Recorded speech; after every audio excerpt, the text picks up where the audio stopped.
So this is the first time we're hosting this event at the India conference. The idea behind this is very much for people to share their personal stories, challenges, opportunities that they've faced, and their thoughts about India in general.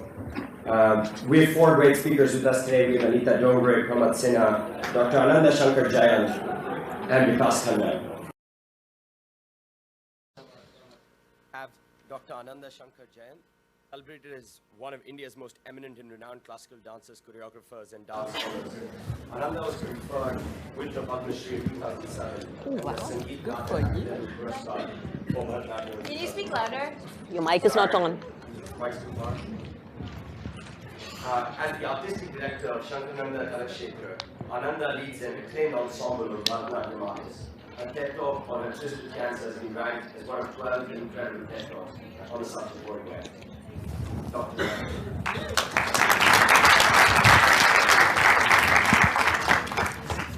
Good afternoon. The email from Samya from the India conference at Harvard inviting me to speak at this newly introduced Inspire series, believe me friends, has been keeping me in a state of heightened excitement since. This afternoon, I'm completely bowled over by the sheer density of extraordinary minds gathered here. Knowing that each one of you hone your inner talent and skill to then go forth into the universe and make a tangible and positive difference to life on this planet we all call home. Even as I wrap my mind around the multiple and wide spectrum of ideas that you all collectively represent, I just wonder if somewhere in that trajectory you find and include the pursuit of an alternate passion. Chase your passion, find your dreams are exhortations that pursue us from childhood. My own passion found me in a temple. A very market-savvy teacher, I think you switched that off. Yeah. So the temple bells were ringing. A very market-savvy teacher looked at my mother and told her that I had very large eyes. And that's how I was introduced to the world of Bharatanatyam. I think this has gone down.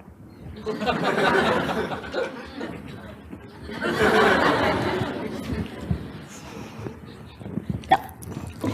So the temple bells again. So introduced at the age of 4 to the world of Bharatanatyam. Soon this early engagement led to medals and prizes and a scholarship and an invitation to train in Bharatanatyam, classical Indian dance, at the world-renowned Kalakshetra, the Harvard of Indian dance, believe me. And I was there for 6 years from the age of 11, training completely full-time dance, even as I graduated in commerce as a long-distance learner. Later at university, pursuing a master's in archaeology and art history and a PhD in tourism, I chose to sit for the exams, the public service exams that selects the administrators of India, and ran straight into a very irate and angry mother who imagined that my talent and training that she had spent so many years on would evaporate at the dull embers of a desk job. Nevertheless, I was selected into the Indian Railways, a mammoth organization, into the Indian Railway Traffic Service, bursting through a hugely male bastion, becoming the first lady officer or woman officer of the Indian Railways in South Central Railway in South India, where mainline train operations, control room chaos, loading, unloading, track inspections, and even train accidents consumed me. Bureaucracy can get you in its magnetic thrall. And it was my turn then to run into organizational expectations and stereotypes. I actually had well-meaning colleagues come up to me and say, "No, stop your dancing. You had a great job, you landed a great job, no, enough of your dance." But they determined me, and I said, no, I'm giving up neither my administrative job nor my dance. That, my friends, was 28 years ago. I still serve on the Indian Railways in a rather senior capacity and continue to engage with my dance in its entirety. I think what I've done is I bring the systems of learning, systems of organization into my unstructured dancer's life and take back with me egalitarianism, harmony, aesthetics to my office desk. In retrospect, what I might have done is I've liberated my passion from the overwhelming burden of livelihood. I have chosen to release it from the yoke of success equals bank balance, equals career, equals life calling. I believe that I have chosen not to tint my passion with the brush of monetizing it as a single career choice. Dennis Waitley famously said, "Chase your passion, not your pension." I beg to differ. Ensure your pension, but don't you dare give up your passion. As an ardent fan of tennis, watching my heartthrob, Federer, and his nemesis, Djokovic, recently, I said, now, here is an example of the lucky few who are able to find a talent, a passion, that becomes both a career and a calling. Not many of us may have passions that will give us that kind of a paycheck. For us, then, the way forward is to tread 2 or more tracks. A great career that will in turn then allow you to pursue your passion. I truly believe that the binaries of chase your passion, follow your dreams, versus be responsible are constructs of our own mind. Life, work, passion, excellence cannot be an either or choice. And yet, when we find those great jobs, great careers, the first thing we give up at that altar is our unique gifts, our unique talents. We bury it into the farthest recesses of memory to pull down later in sepia-toned pictures and look at it with yearning. The minute we get into these extraordinary jobs, we desperately try to align and confirm, and in that process, give up our uniqueness. And unique, we all are, each and every one of us, one of a kind. It is entirely up to us to channelize that uniqueness into great vistas of growth. Because that uniqueness is what will take you through life. Because I believe that the only way to go forward is to find that beautiful balance, like a good dancer, between what you love to do and what you need to do to keep doing what you love to do. I think, friends, that to me has been my journey of finding what I love to do, what I need to do to continue doing what I love to do.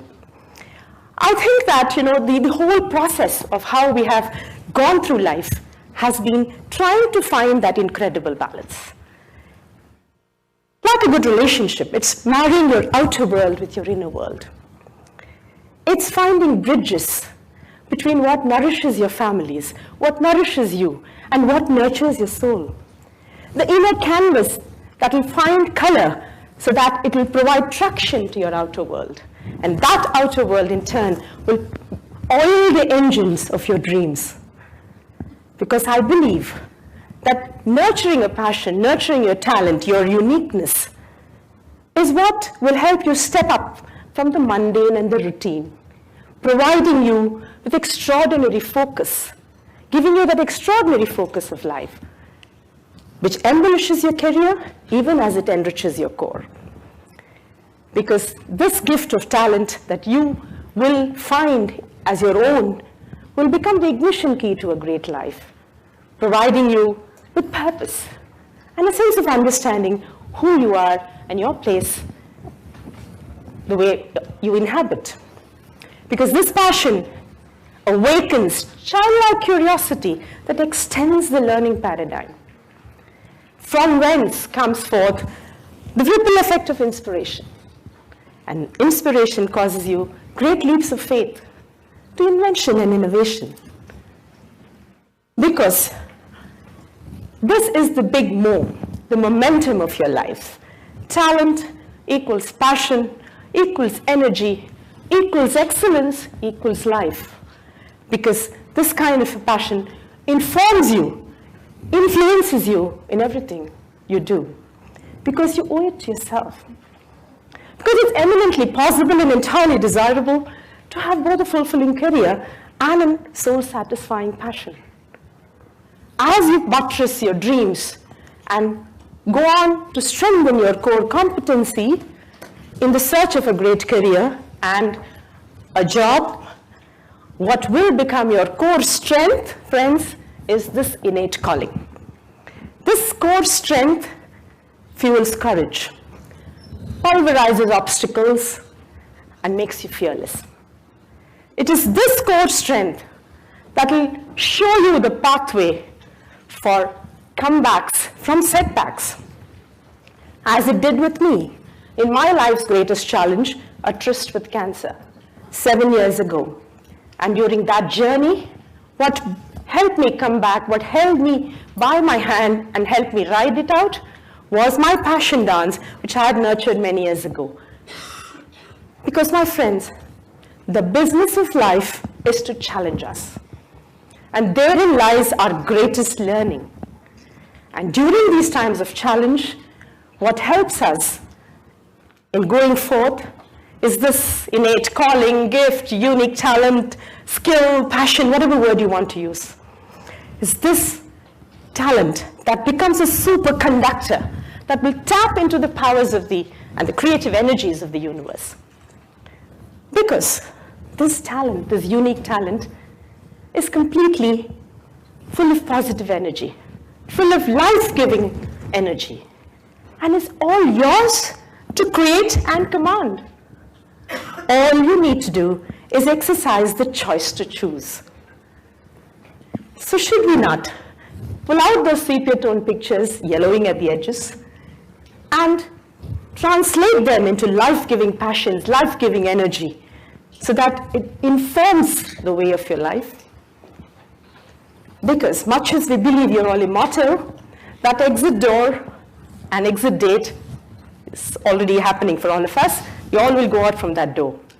And on that last day of my life on this planet, I do not want, when I see that picture, a film of mine flashing in Technicolor, I do not wish myself any regrets. I wish to turn back and say, that was an awesome ride. That was an exquisite dance. Thank you very much.